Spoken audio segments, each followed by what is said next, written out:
एक बहुत खुशहाल सा गांव था जहां बहुत सारे लोग रहते थे। गांव में एक फैमिली थी।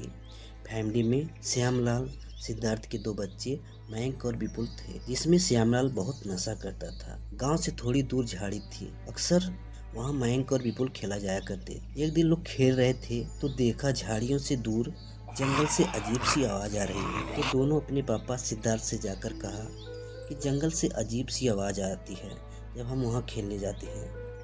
इस बात पर सिद्धार्थ ने नोटिस नहीं किया और उनको इग्नोर करके चला गया। तो ये दोनों ये बात अपने बड़े पापा से यानी श्यामलाल से जाकर कहा। तो श्यामलाल ने मयंक और विपुल से कहा, तुम्हारा बाप तो डरपोक है, मुझे वहाँ ले चलो, मैं नहीं डरता किसी से। एक दिन मयंक और विपुल श्यामलाल को जंगल की तरफ ले गए, लेकिन थोड़ी दूर पर जाकर मयंक और विपुल रुक गए और कहने लगे, और इससे आगे हम नहीं जाएंगे। इस पर श्यामलाल ने मुस्कुरा के कहा, तुम दोनों ही रुको, मैं जाकर देखता हूँ। कुछ दूर जाने के बाद श्यामलाल को एक इंसान मिला। दरअसल ये एक ज़ॉम्बी था।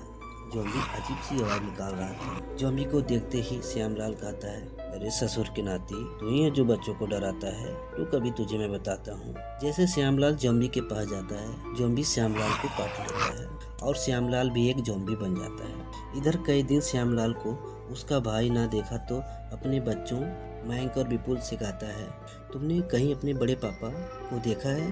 तो इस पर बच्चों ने कहा, जी पापा, एक दिन बड़े पापा जंगल की तरफ गए थे, तब से वो दिख नहीं रहे हैं। ये सुनने के बाद सिद्धार्थ भी जंगल जाने को तैयार हो गया और जंगल गया तो देखा उसका भाई श्यामलाल एक अजीब सी हालत में मिला।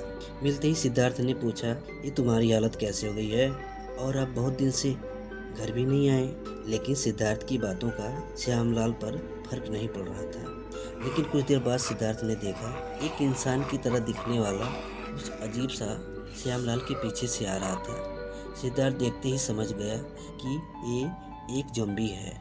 वो ज़ॉम्बी को देखते ही वहाँ से भाग गया और वो समझ गया वो जिससे बात कर रहा था वो उसका भाई नहीं बल्कि उसके भाई के रूप में एक ज़ॉम्बी है। इसके बाद सिद्धार्थ ये बात जाकर कुछ अफसरों को बताई और अफसरों की पूरी टीम जंगल गई और ज़ॉम्बी को पकड़कर अपने साथ ले गई।